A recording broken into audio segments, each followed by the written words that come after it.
Good evening, everyone, and welcome to the TV6 Digital Desk live stream. My name is Molly Birch, and I'll be taking you through a recap of today's headlines. This stream runs every night starting at 8 to 7 Central Time from Sunday to Thursday. Feel free to comment and ask any questions you have in the chat as you feel like it, and I'll do my best to answer those questions as we go and after the stream as well. With all of that business out of the way, let's take a look at our first story for tonight. A survey to suggest a new nickname for Marquette area public schools is closing tomorrow. The Board of Education launched the survey in October, and the president says it will take time for the board to sort through all the submissions. The board plans to discuss the results on November 27th during the board meeting. If you'd like to submit an idea before midnight tonight, go to uppermichigansource.com or the TV6 and Fox UP mobile news app. And right now, Michigan DNR conservation officers are on patrol enforcing hunting laws. Ontonagon native Jackson Kelly has been a conservation officer out of the Michigan DNR's Marquette office for just over a year. On the opening day of firearms deer season, Kelly began his patrol on a patch of state land near Gwynn. On top of checking blinds and bait piles, Kelly spoke with hunters and checked their licenses. If any were lucky enough to get a deer, Kelly would check the points to make sure it matched the license requirements. As fully licensed law enforcement officers, he says they aren't there to get hunters into trouble. If we're stopping to talk to them or like check licenses, I mean, legally just, have your license on hand for what you're hunting. And other than that, I mean, yeah, sometimes we're just out there to talk to people, see how people are doing. So there's no reason to get nervous around us or anything. As the hunting season continues, Kelly encourages hunters to stay safe and stay up to date on the Hunter's Digest. And a UP police department is updating its equipment. The Justice Department awarded the Bay Mills Indian Community Police Department with a grant for equipment and training totaling almost $560,000. The department plans to use the grant to update its vehicle fleet with ATVs and snowmobiles. It will also replace its body cams, vehicle cameras, and body armor. The department's chief of police says grants like these are especially important for communities like his. With all the tribes in Michigan, the funding we receive, it's usually not enough, and we're always looking for grants, different grants to apply for. And I'm just, again, I'm really happy we were able to receive this grant. The Keweenaw Bay Indian community also received a grant from the Justice Department for more than $530,000. And Little Brothers Friends of the Elderly chapter in Hancock are preparing for their annual multi-county Thanksgiving dinner for seniors. Around 1,000 elderly will be served traditional dinners across Houghton, Baraga, Keweenaw, Ontonagon, and Marquette counties. There will be 10 sites, a mix of sit-down and delivery across the counties. This includes in Tapiola, where there hasn't been a dinner since the pandemic.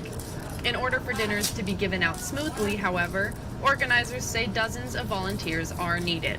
We take volunteers right up until the morning of. So even if you think it's too late, if you find out Thanksgiving morning you would like to volunteer, it's not too late. Call our office and we'll get you signed up. The organization is also looking for fruit pie donations so seniors can have dessert with their meals. And the Marquette County community is hosting the 4th annual Friends Helping Friends Thanksgiving Dinner. It's a free Thanksgiving dinner that's open to the public.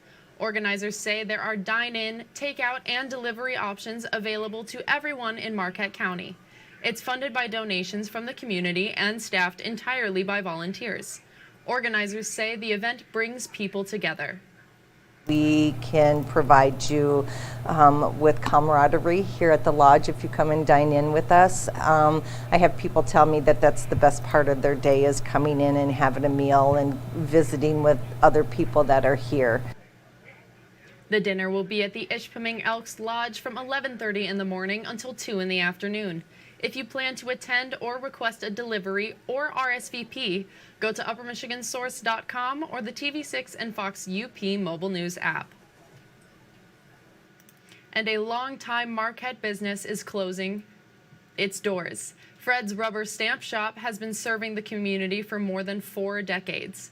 TV6 senior reporter Jerry Tudor visited the shop to find out how the owners are preparing to close. Frederick Warren and his wife Audrey have run Fred's Rubber Stamp Shop on Lakeshore Boulevard in Marquette for 46 years. They've provided customers with rubber stamp, printing, and laminating services. It all started when Fred left a government job and saw an opportunity to start a new business. He had some problems getting rubber stamps, so they took a long time to get them, so he thought that would be a good thing to do. So we opened up the business in December of '77. Warren says the key to keeping the business running for so long has been adding additional services. We found that rubber stamps all by themselves didn't make a living, so we started diversifying, and we added the laminating machines and engraved plastic signs, and then we got the printing press, and we do numbering and die cutting and perforating and stuff for other printers. Now the two are getting ready to retire at the end of the year. The shop is no longer a drop-off for FedEx, and they're working to sell the machines they own. But Fred isn't making any big plans. He says his wife has plenty for him to do. Nothing definite, because I figure it's going to take me 2.5 years to get her honey-do list cut down to a decent size. Warren says lately they've been thinking about the longevity of the business, something he takes great pride in. The last year or so, different times among ourselves and that, how many businesses in Marquette still have the same name and or the same location that have been in business as long or longer than we have? Warren says they plan to stay open until the end of the year. Jerry Tudor, TV6 News, Marquette. Thank you, Jerry. A new pantry is operating in Ishpeming, but instead of food, it's providing transportation.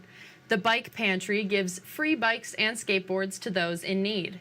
It started this summer and operates out of the Gossard building in downtown Ishpeming. In addition, the pantry also hosts bike repair workshops. One co-owner says it's important to remove financial barriers when it comes to transportation. People sometimes are like half a paycheck away from not paying their bills or rent. Having a bike for Christmas or something to get you to work is very important and empowering for people. There will be a bike teardown workshop on November 30th from 5 to 8 in the evening. And hundreds gathered in the early hours this morning to be the first customers at the new Panera Bread in Marquette Township. The Bakery Cafe gave the first 100 customers a coupon for a free bagel and cream cheese each week for a year. The business employs around 50 people from the Marquette area. The area operating partner for Panera Bread Marquette says a lot of preparation went into this special day. We wanted to make sure everybody got a free bagel when they came in and got a free cookie. So everybody who comes in today is going to get a free bagel and a free cookie. With it, we ended up baking over 1,300 bagels. We ended up baking over 200 loaves of bread, and we prepped more tomatoes and more onions than you can imagine. Now, if you didn't want to wait in line this morning, you still have a chance to win a prize. For the next 3 mornings from 7 to 11, you can spin the wheel to take something home. And if you're a Jimmy John's lover and you live in Marquette County, good news. After 3 years of hard work, Jimmy John's on 3rd Street in Marquette is now open for business. The store's general manager says they officially opened yesterday. He also says the store struggling to find staff stopped them from opening. The GM says this second location will allow his store's deliveries to go more efficiently. The delivery range of Marquette is about 15 and 20 minutes long, so it is to bring that range down and keep on campus. There's a lot more business on 3rd Street. You have that bar rush, you have all the people around there, so we're just trying to get all the business to where they need to be. This Jimmy John's location is on 800 North 3rd Street. The GM also says the location they are currently working on is getting the store up on Google.